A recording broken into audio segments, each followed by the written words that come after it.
Their bent identity politics offers a charming yet challenging contribution to Hinterlands. The duo sets viewers adrift to wonder, whose side are they on? Are these many photographs of bungalows, churches, roadsters, and forgotten corners mere playful jabs at the sensibilities and habits of their Cremor-based neighbors, or sharp jokes and stinging accusations? And how are we to know? Their work here inverts assumptions about life in the country or the bush, while never fully divesting itself of humor, camp, and play. Fast rooms make life in the hinterlands a subject of fascination and dread. For fast rooms, culture is a slippery business. They can be inside and outside, stitching it together and tearing it apart. Yet, despite qualities within their work that evoke a sense of trouble or dread, it is simultaneously, I would argue, generous and rich. And these are just a couple more of their projects. This is in downtown Toronto. It's about 20 feet high. And there's a spruce tree on top, and it's covered with birch bark. And indeed, their work has at times been critiqued as appropriating First Nation sensibilities, and they've taken that on, I think, really pretty interestingly and with a high level of engagement. And this is the inside of that, so you could enter into this basically hive. And then this is another installation, and you can see that the work really takes on sort of kitsch qualities. The works on the end are made with string art, and they use a lot of flags, but there's a whole kind of iconology that relates to their sort of witch positive and witch identification. And this is just a photo of them. And they really are pretty substantial artists, I believe. Okay, and now I want to go on to Kent Monkman. And I do really apologize. Now, Kent Monkman, you'll see that he's done these giant paintings, sort of appropriation-based paintings, but there's these small figures, and I really do apologize for this, in which we have queer sexual couplings going on. And generally we have, it'll be basically the Indian who will potentially be sodomizing the settler. So this is, one of the things that we see in these paintings. This one. So among the Canadian work, there's perhaps no better example of appropriation and hybridity than the work of Kent Monkman. The artist's surprising intersection of themes of post-coloniality, and specifically race and sexuality, presented with ribald humor, appears to speak directly to the aspirations of the Neo-Baroque. Monkman is a First Nations artist originally from Manitoba who mobilizes tropes from history painting to burlesque theater to stage a project of inverting and perverting both the memory of a colonial past as well as the idea of the romantic savage. Here the artist puts himself and the viewer at risk in destabilizing all of the typologies upon which we may want to found our more conventional postmodern discourses. And he has a wonderful show, and the catalog's not out yet, but there's a huge teepee made of basically lace. In fact, it reminds you of the St. Teresa image, lace and kind of beads on threads. Just a beautiful kind of Baroque sort of version. And I showed you that earlier. Okay, I'm rounding the corner here. I just have two more quick topics. My third topic was eroding borders, working in between local and global high culture and popular culture. The Neo-Baroque in contemporary practice often evidences artists working between disciplines, eroding the borders between material-based divisions. This bespeaks the possibilities of vast choice amidst the terrain within which their works are situated.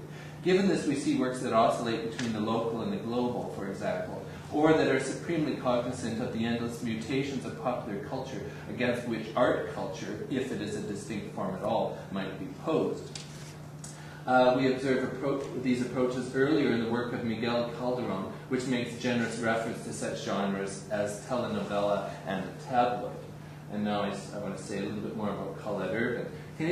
Canadian artist Colette Urban's work is surely engaged in border busting with respect to material and genre.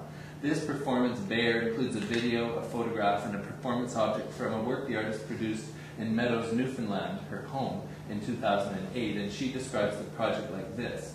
A dark thicket of alder separating open land from dense woods is the scene of Colette Urban's performance, Bear.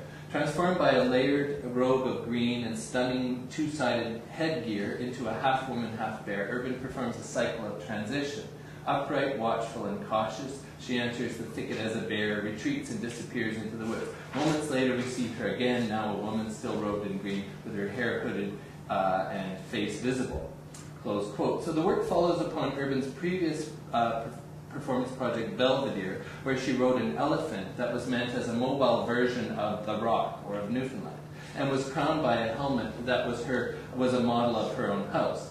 This new project finds the woman in the woods and lures the bear into the forest. Intuitively conjuring and parodying a forest saga, the work brings popular cinematic tropes together with contemporary and folk art practices to push us to question our tolerance for made-up stories and test our willingness to engage in fundamental and, I would argue, necessary myth-making. The artist situates us within a context where the discourses of art play with and against sensibilities based on local lore and on popular forms of performance and display.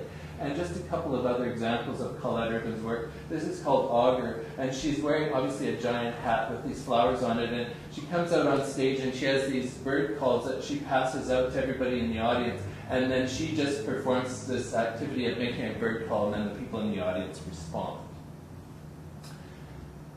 This one is, obviously she's covered with all kinds of consumed materials, consumables, and it was a performance that she did in a shopping mall as part of a larger as part of a larger project.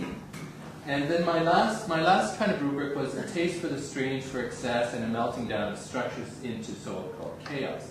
It's surely commonplace that early Baroque and Mannerist art maintained, as Grzinski reminds us, a fascination for new and exotic forms and had a taste for the strange, the original, and surprising. The capacity for the cultural and psychological enmeshing of worlds to produce a blending of structures and sensibilities and even chaos was a distinct quality of the Baroque and is common among the artists I'm discussing. While I am, of course, hesitant to claim that therefore any work that appears chaotic ought necessarily to be thought to adhere to a Baroque program, I want to argue that these artists that I have been presenting, whose works do in many cases exhibit excessive and structure-breaking qualities, are indeed Neo-Baroquers. For as I will continue to pursue my research, their hybridizing and transculturing projects appear to compellingly proceed from their awareness of the idea of a passing of naturalist projects in favor of question mark. As noted earlier, it will be my intention to further my pursuit of this line of inquiry to undertake a deeper analysis of the relationship between works by artists from colonialist heritages and works by contemporary First Nations artists in Canada. And to conclude, I just wanted to show, these are not really germane to the project, but these are works by Diana Thornycroft, an earlier series that some of you might be aware of. And so she did a whole series of works where she was surrounded herself by all kinds of accoutrements, many of them sexual toys, that sort of thing. And when she makes these photographs, she actually is just using a little pen flashlight and moving it around in the space and basically taking many, many, many shots. And that's the way that the works in the Group of Seven Awkward Moments series were taken as well. So clearly these, I mean, if we need an answer to a question of a kind of Baroque style or sensibility, I think this is one.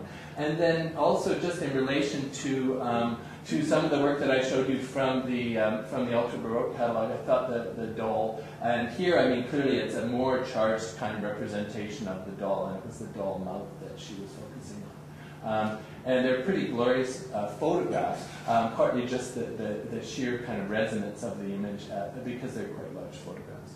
So that's all. Thank you very much.